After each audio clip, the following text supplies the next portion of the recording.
Hello, and welcome to Culture Shocked, the pop culture podcast brought to you by three aging millennials and our outdated opinions. I'm your host, Corey. Today, I'm going to be doing a very special solo episode. If you have a weak stomach, or don't like to hear the details of some of the most horrendous crimes ever committed, then I'd change the episode. But if you, like me, want to know every detail so you can hate these monsters the way they deserve to be hated, then welcome to Corey's Killer Corner.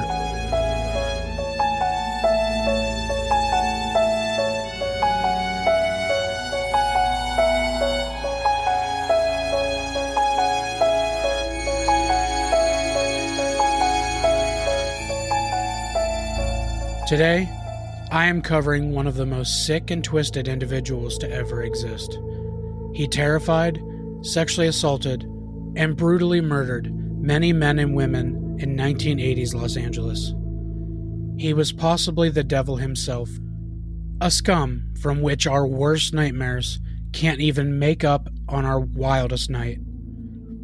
This piece of good-for-nothing trash is Richard Ramirez, also known as the Night Stalker. We are all evil in some form or another, are we not? I'm asking you the questions, my friend. Yes, I am evil. Richard Leiva Munoz Ramirez was born on February 29th, 1960 in El Paso, Texas, to Mexican immigrants Mercedes Munoz and Julian Tapia Ramirez. He was raised Catholic and was the youngest of 5 children. His father, Julian, like we see in so many of these cases, was an extremely violent alcoholic and family abuser. He would come home from work or the bar and take his day out on the whole household. Richard was so severely abused and beat up that he almost died on multiple occasions before he was even 6. This made Richard turn to smoking marijuana and drinking at around 10 years old. Julian was even known to tie Richard to a crucifix in the local cemetery and leave him there all night as punishment. Psychiatrist Michael Stone once said about Richard that he was made a psychopath as opposed to being born one. He had what is called schizoid personality disorder, which made him feel absolutely no remorse or sense of shame for his attacks on innocent people. As a result of his abuse as a child, he developed temporal lobe epilepsy, which heavily contributed to his aggressive and hypersexual nature. At age 12, Ramirez was unfortunately kinda taken under the wing of his older cousin, Miguel Mike Valles.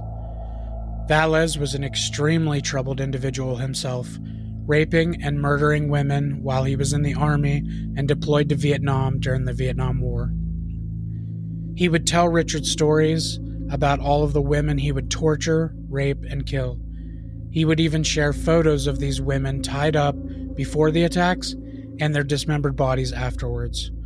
Richard took to these stories and photos like a child to candy, saying during an interview in prison that he was fascinated rather than repulsed.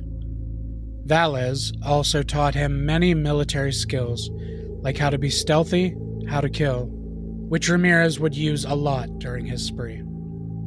It was around this same time that Richard was trying to escape his horrible alcoholic father, so he decided to pack up and start sleeping in the same cemetery where his father would tie him up as a punishment. He probably thought that was so deep and meaningful, but it was really just creepy and pathetic. When he was around 14, he started taking heavy amounts of LSD and drinking even more. He took a job at a local Holiday Inn and started robbing people while they slept, using his master key. It's also speculated that on one occasion, he molested 2 children in an elevator at the hotel. But it was never reported, and he was never prosecuted for this crime. One night, while he was going room to room and robbing people, he stumbled upon a woman who caught his attention. He decided this was the one that he was going to sexually assault before robbing. But while trying to do this, he was caught and stopped by her husband. He was immediately fired and reports were taken. But when it came time to prosecute, the couple dropped the charges because they were from out of state and didn't want to return to testify. So unfortunately, nothing really came of this incident. When he was 15, Richard was at his cousin Miguel's house when Miguel shot and fatally wounded his wife Jessie in the face. He told interviewers later that, like the pictures Miguel showed him before, he was staring at her not in disgust, but rather fascination. Miguel ended up being found not guilty by reason of insanity from his post-traumatic stress disorder because of his time in the military. This, weirdly enough, made Richard start to pull away from his cousin and family as a whole. He dropped out of high school and started living with his older sister Ruth and her husband Roberto. Roberto, a well-known peeping Tom and creepy individual. I know, guys, Richard didn't stand a chance in this family. He took Richard along on his nightly exploits, teaching him where to hide and look through windows, and where not to get seen by traffic or passersby. These were all valuable skills for his eventual reign of terror in the 80s. Valles, now released from the mental hospital, started to join them on these nightly peeping excursions. This went on for years. In 1982, at the age of 22, Ramirez packed up and moved himself to California, where he would live until his eventual capture in 1985. He started using cocaine very heavily and would commit thefts and burglaries to sustain his lifestyle choice. He did this and lived a very hobo-esque lifestyle for a couple years. This is where his story takes a huge turn for the worse. From here on out, it gets hard to listen to or stomach. He did some things that humans should never do to one another. I apologize for the graphic nature of what I'm going to share, but I believe every detail should be shared so we can hate these assholes as much as possible. On April 10th, 1984, Ramirez found 9-year-old Mei Leung and her 8-year-old brother looking for a lost $1 bill in their apartment building in San Francisco. He approached Mei and told her that he thinks it's in the basement of the building and he would help her find it. She, of course, in the 80s, just trusted this man and thought he was helping. When they got down to the basement, he flipped a switch. Ramirez started to beat the little girl and strangle her. He then sexually assaulted this girl and stabbed her to death with a switchblade. He then hung her nude body from a pipe with her own blouse. PSA for parents out there: don't let your little children just run around unsupervised. There are still disgusting creeps like this out there, and they are always on the lookout. Keep the babies safe so you never have to go through what this little girl's parents had to go through. This murder was not linked to Ramirez until 2009, when they were able to test his DNA retrieved from the scene. There was DNA of a second individual present, but no name was ever given and no charges were ever filed against another person. This set Ramirez off on a 1.5-year spree of crimes that are so disgusting and heinous that it begs the question, what are we capable of as humans? Or was he even human at all? Why on earth would you have hurt those people? Why did you kill those people? No comments. No comments. They are desires, whereas if I didn't give in to them, I would be crushed by them. I believe in the evil in human nature. This is a wicked world, and in a wicked world, wicked people are born. It sparked what is still to this day one of the biggest manhunts in California history. They dubbed him the Night Stalker, which was actually already a known alias of a serial killer that operated from 79 to 81 in the same area with a similar MO. But Ramirez and his spree heavily outshadowed his, and the name stuck with Richard forever. They renamed the other killer the original Night Stalker. His real name was Joseph James D'Angelo, also known as the Golden State Killer or East Area Rapist. His story is also super crazy, and I will cover him eventually. I am going to get into all of the details of his spree now, so some of this is hard to listen to, but I don't spare on the details. I believe they should all be put out there for the whole world to hate these disgusting creatures. 2 months after the killing of 9-year-old Leung, he decided to do it one more time for the thrills he felt during the first one. On June 28, 1984, 79-year-old Jenny Vincow was found murdered in her bed with multiple stab wounds to her head, neck, and chest. Ramirez had slit her throat so deeply that she was nearly decapitated. His fingerprints were found all over the scene. He often would commit these murders to support his drug addiction and pay his bills.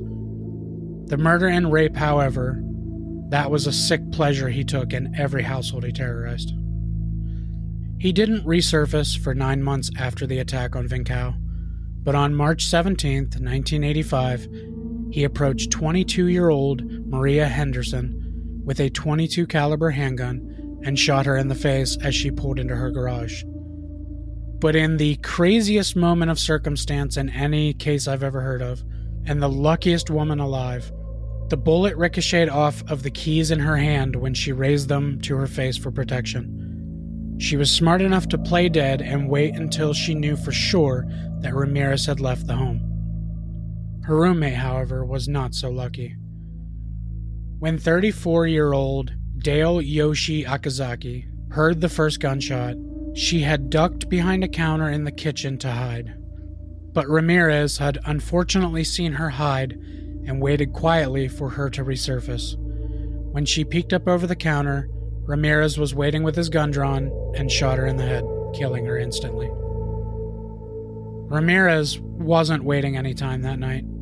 Only 1 hour later, he found 30-year-old Veronica Yu in her vehicle.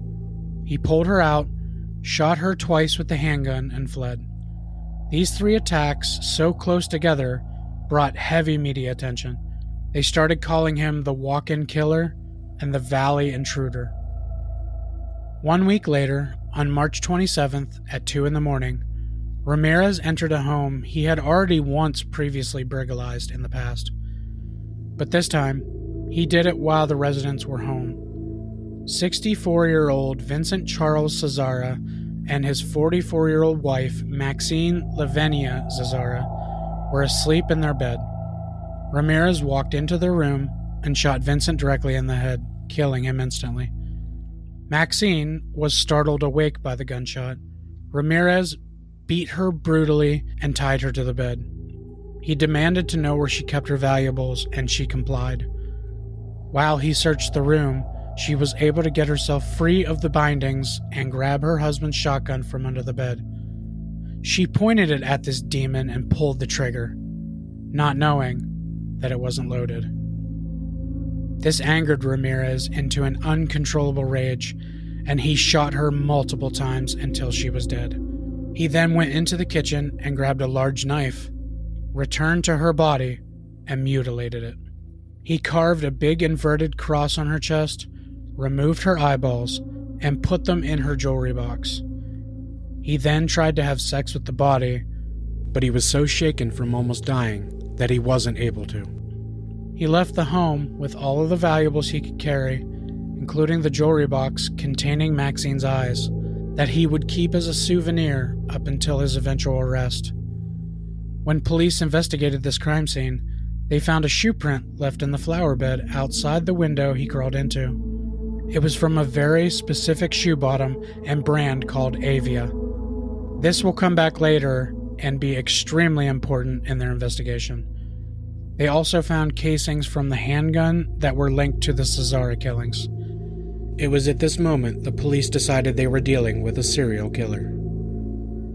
On May 14th, Ramirez entered the home of 66-year-old Bill Doy and his disabled wife, 56-year-old Lillian Doy. Ramirez startled Bill awake when he entered his room, and as Bill reached for his gun, Ramirez shot him in the face with the same handgun he's been using for every home invasion. He then beat Bill unconscious with the butt of his gun and went to Lillian's room.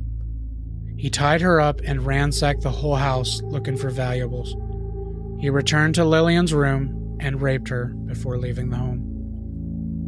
2 weeks later, on May 29th, Ramirez stole a car and drove it to Monrovia, a few miles from his home, and broke into the home of 83-year-old Mabel Ma Bell and her disabled sister, 81-year-old Florence Nettie Lang. He beat and tied up Lang in her bedroom before going to Bell's room to do the same. He then used electrical cords to shock Bell and torture her. He returned to Lang's bedroom and raped her. He then took a lipstick that he found in Bell's room and drew a pentagram on Lang's thigh, as well as on the walls of both bedrooms. The women were found days later, awake, but badly injured. Bell died of her injuries on July 15th in the hospital, and Lang died in August. The very next day, Ramirez drove that same car to Burbank and snuck into the home of 42-year-old Carol Kyle, who was home alone with her 11-year-old son. At gunpoint, he bound Carol and her son and ransacked the home. He couldn't find the valuables on his own because of his tiny, worth-nothing brain. So he released Carol to have her guide him to where she kept it all. Once he had all of that, he raped her, repeatedly, while screaming at her, "Stop looking at me or I will cut your eyes out." This is interesting. I'm no therapist, but I think it was the only thing that could make Ramirez feel human, because he truly believed at this point that he was the devil himself, or at the very least, one of his apostles. He did not like his victims seeing his face while he committed these horrible acts. Strangely, and thankfully, after this horrific ordeal, he rebound Carol with her son and fled the scene, leaving them alive. But he didn't stay silent long. Once he was this far in, the craving became too intense to fight, and he had to spread his evil to as many people as he could in California. So on July 2nd, 1985, Ramirez drove another stolen car to the town of Arcadia and just selected a house at random. This house belonged to 75-year-old Mary Louise Cannon, a widowed grandmother just living the end of her life and trying to enjoy her twilight years in peace. This one is particularly evil. He snuck into her home, found her sleeping in bed, and beat her unconscious with a lamp that was beside the bed. Once unconscious, he took a butcher's knife that he found in her kitchen and stabbed her repeatedly. He reportedly stabbed her multiple times after she was already dead. Just extra unnecessary violence for this sick fuck to feel good about himself or whatever it was. Only 3 nights later, Ramirez broke into another home at random in Sierra Madre. This is where he found 16-year-old Whitney Bennett asleep in her bed, probably dreaming about Madonna and jelly bracelets. Normal girls' obsessions from the time. And this stupid motherfucker just sneaks into this poor girl's room and bludgeoned her into unconsciousness with a tire iron. He then went throughout the house and couldn't find a knife in the kitchen, so he grabbed a telephone cord and decided to use that to strangle the rest of the life out of her. But as he was doing this, sparks came from the cord and it scared him. He later said that he believed that was Jesus Christ intervening and he should leave her be. Miraculously, she did survive. She had to get over 475 stitches just on her scalp to repair the damage done. But somehow, I doubt stitches could fix all of the damage he did that night. This one, as a father, affected me more than any of them, I think. Even though Whitney didn't die, thankfully, it just made me think about my children, who sleep in the same home as me and have for so many years now. This could have been any of them. Only 2 days later, on July 7th, Ramirez was planning to just burglarize a random home But when he snuck into the home of 60-year-old Joyce Lucille Nelson in Monterey Park, he found her asleep on her couch, and his evil ass just couldn't resist himself. But this time, instead of finding a random object or a knife in the home, he decided to walk up to her and just started stomping on her face with lethal force. He stomped so many times and so hard that not only did she die, but a shoe print from his now infamous Avia sneakers was left on her face when the police found her. These prints would eventually be the biggest piece of evidence the cop had to connect a lot of his crimes and call this a serial killer case. He wasted absolutely no time after this. After going 2 neighborhoods away, he decided to come back to Monterey Park and pick another random home. This was the home of 63-year-old Sophie Dickman. Ramirez broke in and found her awake. He then proceeded to assault her and wrestle her to the ground, where he handcuffed her and attempted to rape her. She was able to fight him off enough that couldn't happen, but he did still steal all of her valuables and assault her. He then returned to her on the floor, and she said, "I swear you've taken everything of value." And then he looked at her and said, "Swear to Satan." He made her say it multiple times before fleeing the scene. 2 weeks later, on July 20th, my future birthday, only 1 year after this, he went and purchased a machete. A typical purchase for an outdoorsman or everywhere in Australia. But when you walk in with an AC/DC cap and you look like you're on meth and your breath smells like 2 cans of shark shit, not a normal purchase. He then stole a vehicle and drove it to Glendale, where he again selected a home at random. This was the home of 66-year-old Leila Needing and her 68-year-old husband, Maxon Needing. He snuck into their bedroom, where they were asleep in their bed, and started hacking at them with the machete. Once they were immobilized and barely alive, he took out a .22 caliber handgun and shot them both in the head multiple times. But this sick fuck wasn't done quite yet. He decided to stand there and continuously hack at their bodies with the machete until he was satisfied. He then casually robbed the home of all of their valuables and fled. After going to a pawn shop and selling all of the items, he drove to Sun Valley, Los Angeles.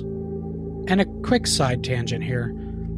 Was it this easy to just bring in a ton of valuable items, looking like Richard Ramirez looked, and the pawn shop owner is just like, "Cool, this seems like it's on the up and up"?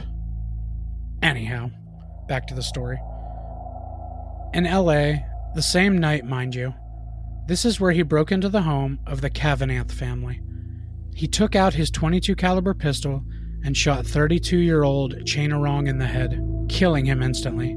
He then sexually assaulted his wife, 32-year-old Somkid, repeatedly. He then found and tied up their 8-year-old son and went back to get Somkid.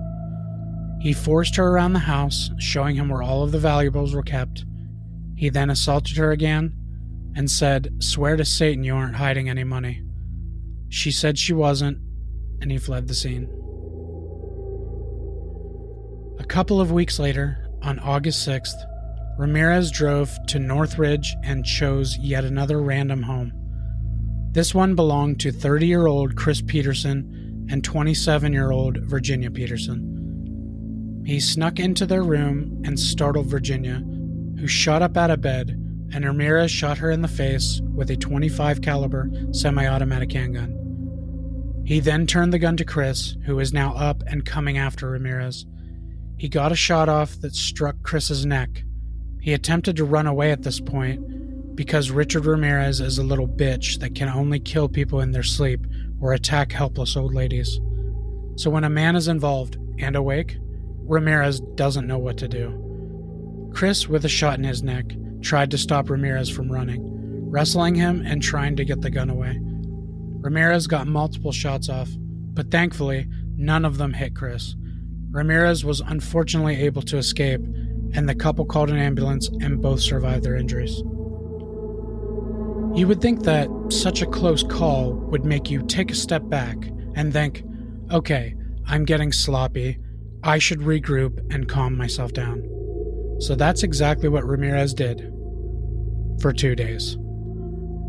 This is when he decided to drive to a city called Diamond Bar and choose another random home. This was the home of 31-year-old Elias Abawath and his wife, 27-year-old Sakina Abawath. He waited until very late in the night for this one. He snuck directly into their bedroom and shot Elias directly in the head, killing him instantly.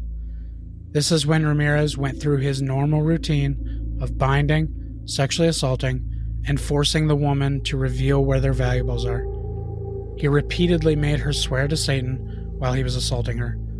Their 3-year-old son heard the noise and walked into the bedroom while he was doing this. Ramirez tied the child up and continued to sexually assault his mother. We can only hope that this kid, now adult, doesn't remember these events. But I don't know. I remember some stuff from when I was that young, and none of it was quite this horrific. After Ramirez left, Sakina untied her son and sent him to the neighbor for help. They survived as well. Ramirez absolutely loved what he was and what he did. He is the highest form of monster and narcissist.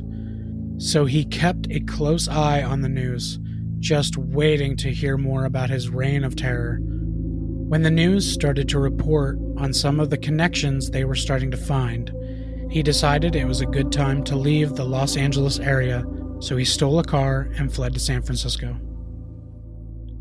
Now, he did commit a couple murders in San Francisco before he was caught, and they are just as brutal as the rest. The first of these was when he broke into the home of 66-year-old Peter Pan and his wife, 62-year-old Barbara Pan.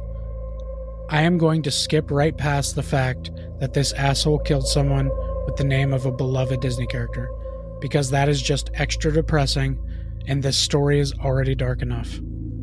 He snuck into their bedroom and shot Peter in the head while he slept, killing him instantly. He then beat and sexually assaulted Barbara before shooting her in the head.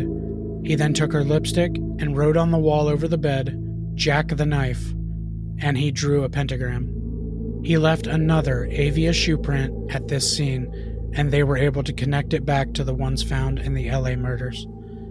They were able to do this because the pair of avia shoes that he owned were incredibly uncommon at the time, so it had a very distinct print on the bottom. 1 week later, Ramirez traveled 70 miles away from LA to a city called Mission Viejo. He was attempting to break into the home of 45-year-old James Romero Jr., who had just returned home from a family vacation to Mexico earlier that day. What Ramirez didn't know, of course, because he's a fucking moron, is that James's son, 13-year-old James III, was still awake and working on a mini bike in the garage. Ramirez walked around the corner and saw the teenager in the garage and started to run. Because as we all know by this point in the story, Ramirez is a little bitch, and any sign of a capable young man makes him poop his little pampers and run away. But fortunately, as the kid, thinking he was chasing off a thief, chased him down and got a description of the car and a partial license plate number, he called the police and told them everything that had happened. This kid is a badass. The police also found another footprint here, and luckily, even though there was no murder, they had the foresight to take a mold of it just in case. Shockingly enough, that still wasn't the last attempt Ramirez would make that night. Unfortunately, for these last victims of Richard Ramirez, they didn't get as lucky as the Romeros. He entered the home of 30-year-old Bill Carnes and his fiancée, 29-year-old Inez Erickson. He again snuck into the bedroom, shot Bill 3 times in the head, and then attacked Inez. He assaulted her repeatedly and kept making her repeat, "I love Satan." He made her gather up all of the jewelry and valuables and swear to Satan that that was all. She of course told him it was. He then for the first time said, "Tell them the Night Stalker was here," and fled the scene. Inez was able to untie herself and go to a neighbor for help. 911 rushed both Inez and Bill to the hospital. They were able to remove 2 of the 3 bullets from Bill's head, and he survived the attack. Inez was able to give the police a detailed description of the attacker. Those were his last 2 known victims, although there are many more they want to tie to him, but just don't have the evidence to do so. Now that we got through the hardest part of this together, let's talk about the police work throughout and how he was eventually caught. The lead detectives on this case are named Frank Salerno and Gil Carrillo. After all of the murder and chaos I just talked about, it would be easy to ask what these guys were doing the whole time and how Ramirez got away with this for so long. But they really were vigilant and on top of things the whole time. You see, DNA was not where it is today.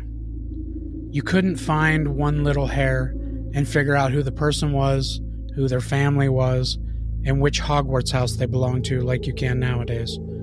It was all visual and mostly circumstantial unless you had fingerprints and blood, and they didn't have much of that at all. They had a few shoe prints and an MO. That was about it. As for the shoe prints, though, that was one of the more impressive parts of their investigation. They started to notice the very odd off-brand shoe print with the Avia symbol clear as day at multiple scenes. So they contacted the manufacturer and were able to identify the soles of the shoes. They got the size and how many were sold across the United States, so they were able to narrow it down. They were Avias, size 11.5, and there were only 6 of them that even existed in the whole country, with 5 of them being shipped to a store in Arizona, and only 1 singular pair shipped to a shoe store in Los Angeles. Those shoes belonged to the piece of shit that had been terrifying Los Angeles and San Francisco for the last 1.5 years, Richard Ramirez. The detectives in LA didn't have a name yet, but they had a very good lead with those very uncommon shoes. And because they hadn't told the media outlets that piece of information, Ramirez didn't even think to even get rid of them. But to the extreme frustration of Salerno and Carrillo in LA, the mayor of San Francisco at the time, Dianne Feinstein, held a news press conference and divulged all of the information about the Pan crime scene, including the shoe print and the gun caliber. Unbeknownst to her, Ramirez was a very adamant news follower, especially the stories about his own crimes. He saw this press conference and ditched the shoes over the side of the Golden Gate Bridge that night. After a few days of heat in San Francisco, he decided it was time to return to LA. The police in San Francisco did eventually find the car that Ramirez stole from LA. He was always so careful to wipe everything down and never leave any fingerprints, but not this time. He missed 1 single fingerprint on the rear view mirror inside the car. They were able to pull a full clear fingerprint to run. They took it back to be tested and run through the system. It took no time at all to come back as belonging to Ricardo Leyva Munoz Ramirez, also known as Richard to most. The police knew him as a petty criminal with a rap sheet as long as his stupid face. The lab that had to identify the fingerprint called it a near miracle because the system to identify it had just been installed recently, and the system's database only had the fingerprints of any criminal born after January 1st, 1960, which is 2 months before Ramirez was born. On August 29th, 1985, law enforcement officials decided now was a good time to release a mugshot of Ramirez and to ask for help locating him. They were quoted as saying during a press conference, "We know who you are now, and soon everyone else will. There will be no place to hide." This is my favorite part of this story and probably the most badass capturing of a killer that I've ever heard. Ramirez caught a bus to Arizona to visit his brother when they released the mugshot and the press conference, so he had no idea that everyone back home knew exactly who he was and what he had done. When he learned that his brother wasn't home, he decided to just come back to LA, so he hopped back on a bus and headed back. But in the few days he had been gone, all of LA had not only been told who he was, but his face was plastered all over every television and newspaper stand in the city. He was public enemy number one, and he was about to just roll back into town thinking he was still invisible. He made it back in the early morning of August 31st. He strolled past some police officers who were so focused on checking everyone at the bus station that they didn't even see Ramirez walk by them and right into a convenience store. As if this were right out of a movie, Ramirez noticed a couple of older Hispanic women pointing at him and saying out loud, "El Matador, El Matador," or "one who kills" in English. He then looked away and came face to face with the newspaper stand, and there it was. His big, stupid, ugly face on the front page with the headline, "Night Invader," in big, bold letters. He ran from the store in a panic and ran across the Santa Ana freeway. He attempted to carjack a Mustang that was unlocked, but it was too late. He was being chased by dozens of citizens who recognized him and were not going to live in fear of this mousy little bitch anymore. The city had had enough, and they were about to show him. They pulled him out of the vehicle and tossed his ass down. He popped up and ran across the street and attempted to steal the keys from a woman, Angelina De La Torre, who was standing by the road. But her husband, Manuel De La Torre, was right beside her and bashed him over the head with a fence post. He got up and ran, but at least 10 people were still on his tail. They eventually caught up with him and beat him into the ground. They were done playing games with this little fucker, and they finally stopped him. The police arrived because they were called to a disturbance, and when they got there, Ramirez was severely beaten and immobilized. They took him into custody, thus ending the reign of one of the most brutal, sadistic, sociopathic murderers of all time. It took years to gather all of the evidence and get all of the statements from victims to build the full case against him. So on July 22nd, 1988, 2 days after my second birthday, yikes, they held the first of way too many court hearings for this douchebag. The very first appearance, he held up his hand and had a pentagram drawn on his palm. He then yelled, "Hail Satan," as they pulled him out of the courtroom. On August 3rd, guards overheard him talking about shooting the prosecutor with a gun that someone was going to smuggle into the courtroom for him. This caused them to install metal detectors at the entrance and vigorously search anyone who entered the building.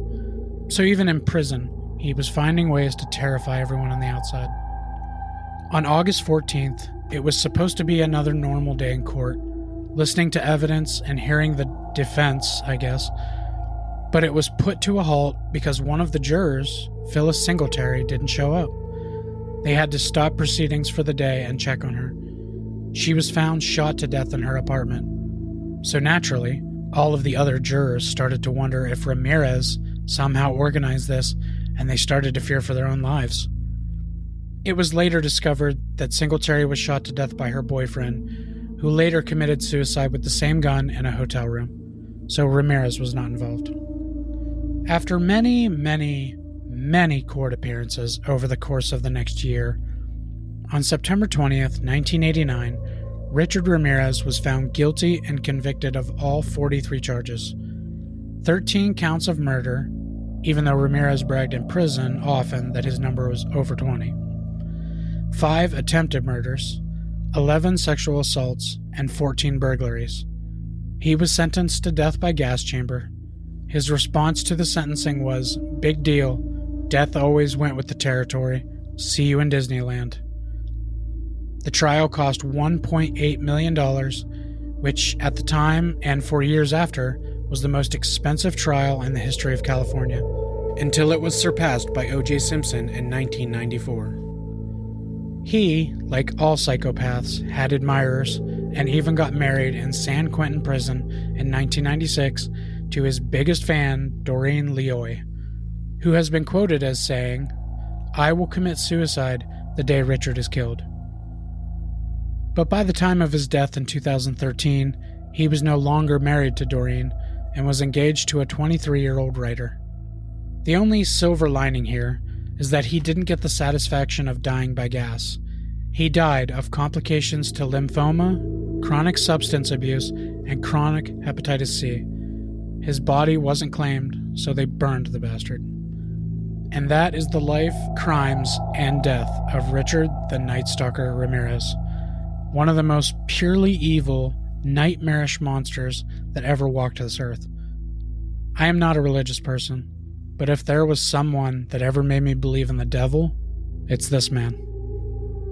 I thank you all for getting through this one with me. Remember to lock your doors and check your windows, because Richard Ramirez is not the only Night Stalker in this world. There are others. Keep each other safe out there, and as always, thanks for listening.